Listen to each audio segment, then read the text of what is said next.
नमस्कार। कक्षा 10वीं के व्यावहारिक व्याकरण पाठ्यक्रम में वाक्य रचना के आधार पर इसके बहुविकल्पीय प्रश्न पढ़ने के पश्चात अब हम वाच्य के बहुविकल्पीय प्रश्नों का अध्ययन करेंगे। वाच्य, जैसा कि आप सभी जानते हैं, वाच्य यानी बोलने का विषय, और इस आधार पर वाच्य के मुख्य 3 भेद हैं: कर्तृवाच्य, कर्मवाच्य और भाववाच्य। कर्तृवाच्य जिसमें कर्ता की प्रधानता होती है, और कर्मवाच्य में कर्ता की प्रधानता न होकर के कर्म को प्रधान माना जाए, वो है कर्मवाच्य। और तीसरा भाववाच्य, जिसमें कर्ता और कर्म दोनों की ही प्रधानता न होकर के बल्कि कर्ता के भावों की प्रधानता हो, वो है भाववाच्य। इससे संबंधित बहुविकल्पीय प्रश्न। प्रश्न 1, क्रिया के जिस रूप से वाक्य में कर्ता, कर्म या भाव की प्रधानता का पता चलता है उसे कहते हैं विकल्प का वाक्य, ख वाच्य, ग पद और घ पदबंध। यानी क्रिया के जिस रूप से वाक्य में कर्ता, कर्म या भाव की प्रधानता का पता चलता है उसे कहते हैं वाच्य। इसलिए इसका उत्तर है विकल्प ख। प्रश्न 2, वाच्य के कितने भेद हैं? विकल्प का 2, ख 3, ग 4 और घ 5। वाच्य के 3 भेद हैं, इसलिए इसका उत्तर विकल्प ख। प्रश्न 3, वाच्य का भेद नहीं है। क कर्तृवाच्य, ख कर्मवाच्य, ग भाववाच्य और घ क्रियावाच्य। वाच्य के मुख्य 3 भेद हैं: कर्तृवाच्य, कर्मवाच्य और भाववाच्य। इसलिए वाच्य का भेद नहीं है क्रियावाच्य, इसलिए इसका उत्तर विकल्प घ। प्रश्न 4, कर्तृवाच्य में प्रधानता होती है क कर्ता की, ख कर्म की, ग क्रिया की और घ भाव की। कर्तृवाच्य में प्रधानता होती है कर्ता की, इसलिए इसका उत्तर विकल्प का। प्रश्न 5, क्रिया का लिंग, वचन, पुरुष, कर्म के अनुसार होने पर वाच्य होता है। इसका उत्तर है विकल्प ग।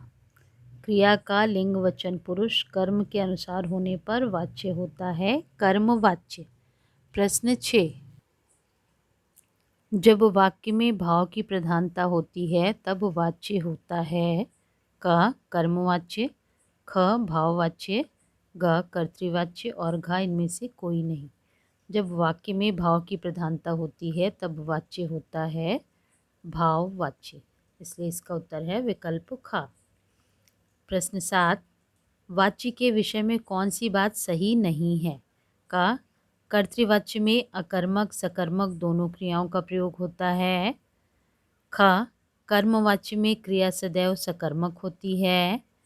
ग भाववाच्य की क्रिया अकर्मक, अन्य पुरुष, पुल्लिंग, एक वचन होती है।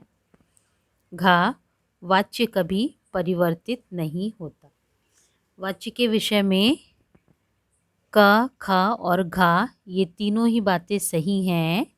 विकल्प ग भाववाच्य की क्रिया अकर्मक, अन्य पुरुष, पुल्लिंग, एक वचन होती है, यह सही नहीं है, इसलिए इसका उत्तर है विकल्प ग। प्रश्न 8, कर्म की प्रधानता होती है। उत्तर विकल्प का कर्मवाच्य में, ख भाववाच्य में, ग कर्तृवाच्य में, घ इनमें से किसी में नहीं। कर्मवाच्य की प्रधानता होती है, कर्म की प्रधानता होती है कर्मवाच्य में, इसलिए इसका उत्तर है विकल्प का। प्रश्न 9, कर्मवाच्य का प्रयोग नहीं होता है। उत्तर विकल्प का जहाँ कर्ता अज्ञात होता है। ख जहाँ उद्देश्य कर्ता को प्रकट न करने वाला होता है। ग जहाँ इच्छा, सहमति, अनुमति प्राप्त की जाती है। और घ जहाँ अशक्तता या असमर्थता बताई जाती है। कर्मवाच्य का प्रयोग नहीं होता है उस स्थान पर जहाँ इच्छा, सहमति, अनुमति प्राप्त की जाती है। यानी कर्मवाच्य का प्रयोग जहाँ कर्ता अज्ञात हो, वहाँ जहाँ उद्देश्य कर्ता को प्रकट न करने का होता है उस स्थान पर कर्मवाच्य का प्रयोग होता है, और जहाँ अशक्तता या असमर्थता बताई जाए वहाँ कर्मवाच्य का प्रयोग होता है। जबकि जहाँ इच्छा, सहमति, अनुमति प्राप्त की जाती है वहाँ कर्मवाच्य का प्रयोग नहीं होता है, इसलिए इसका उत्तर है विकल्प ग। प्रश्न 10, वाच्य का संबंध है का कर्म के रूप में, ख क्रिया के रूप में, ग कर्ता के रूप से और घ काल के रूप से। वाच्य का संबंध है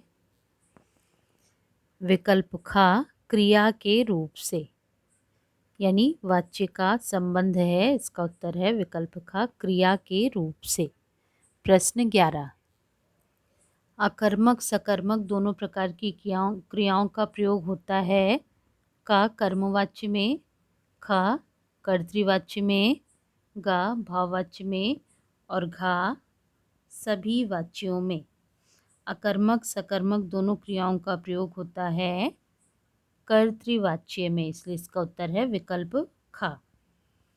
प्रश्न 12, वाच्य के द्वारा पता चलता है का कर्ता की प्रधानता का, ख कर्म की प्रधानता का, ग कर्ता कर्म और भाव की प्रधानता का, घ भाव की प्रधानता का। वाच्य के द्वारा पता चलता है कर्ता कर्म और भाव की प्रधानता का। प्रश्न 13, भाववाच्य में क्रिया होती है क द्विकर्मक, ख सकर्मक, ग प्रेरणार्थक, घ अकर्मक अन्य पुरुष पुल्लिंग एकवचन। भाववाच्य में क्रिया होती है अकर्मक अन्य पुरुष पुल्लिंग और एक वचन में। प्रश्न 14, कर्मवाच्य के विषय में सही नहीं है का वाक्य में कर्म की प्रधानता होती है, ख क्रिया का लिंग वचन कारक पुरुष कर्म के अनुसार होता है, ग क्रिया सदैव सकर्मक होती है, घ कर्ता सदैव प्रथमा विभक्ति का होता है।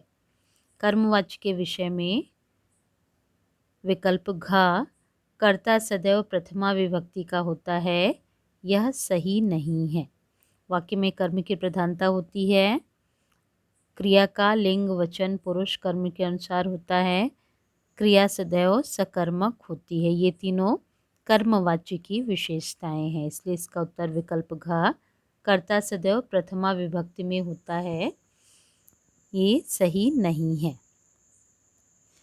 प्रश्न 15, भाववाच्य के प्रयोग स्थल के विषय में सत्य नहीं है का निषेध, असमर्थता या विवशता प्रकट करने के लिए, ख इच्छा, सहमति, अनुमति प्राप्त करने के लिए, ग मूल कर्ता सामान्य होने पर और निषेध न होने पर, घ सरकारी या कानूनी आदेशों में।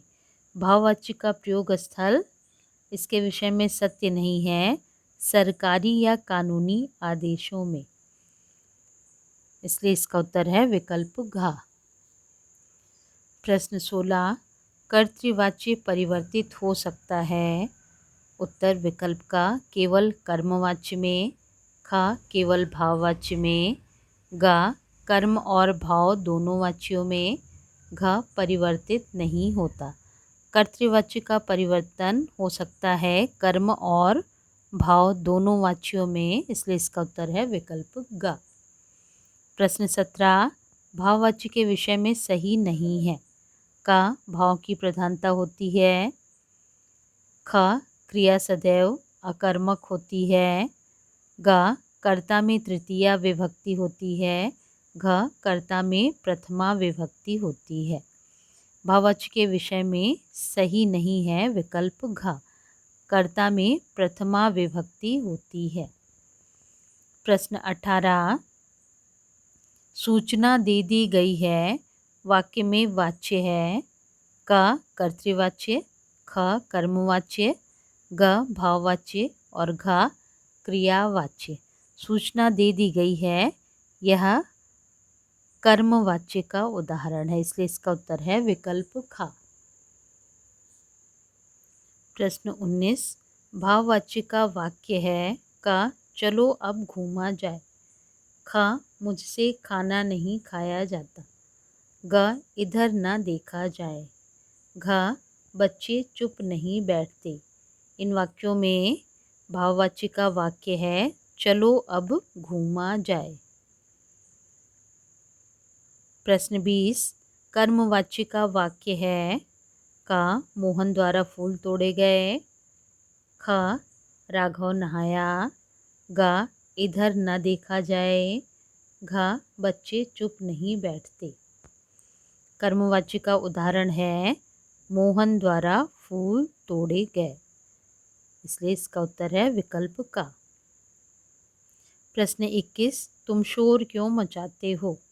वाक्य में वाच्य है का कर्मवाच्य, ख भाववाच्य, ग कर्तृवाच्य, घ इनमें से कोई नहीं। तुम शोर क्यों मचाते हो, ये इस वाक्य में वाच्य होगा कर्तृवाच्य, तुम शोर क्यों मचाते हो, इसलिए इसका उत्तर है विकल्प ग।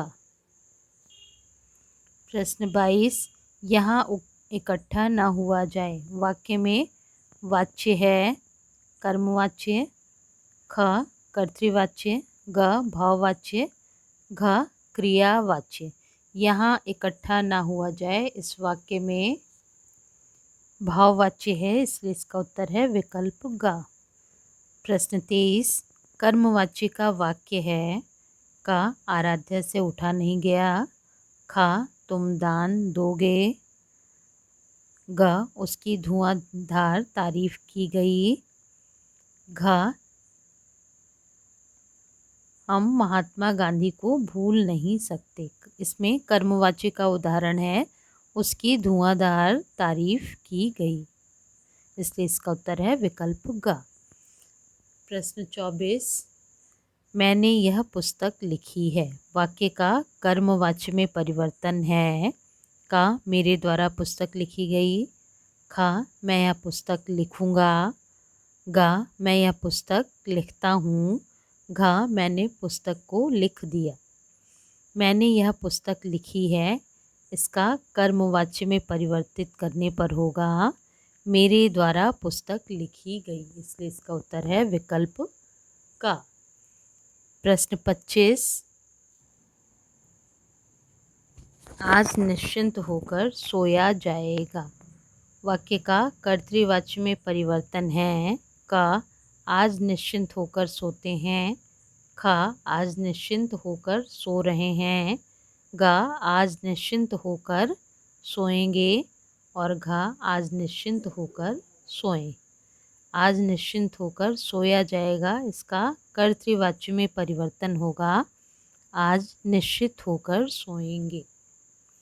प्रश्न 26, स्वामी विवेकानंद ने रामकृष्ण मिशन की स्थापना की। वाक्य है, इस वाक्य में वाच्य है का कर्मवाच्य, ख भाववाच्य, ग कर्तृवाच्य और घ करणवाच्य। स्वामी विवेकानंद ने रामकृष्ण मिशन की स्थापना की, इस वाक्य में कर्तृवाच्य है, इसलिए इसका उत्तर है विकल्प ग। प्रश्न 27, धर्मगुरु ने कामिल बुल्के की बात मान ली। इस वाक्य को कर्मवाच्य में परिवर्तित करने पर धर्मगुरु द्वारा कामिल बुल्के की बात मान ली गई। ख धर्मगुरु कामिल बुल्के की बात मानते हैं। ग धर्मगुरु ने कामिल बुल्के की बात मानी जाएगी। इसमें धर्मगुरु ने कामिल बुल्के की बात मान ली, इसका कर्मवाच्य में परिवर्तित रूप है विकल्प का।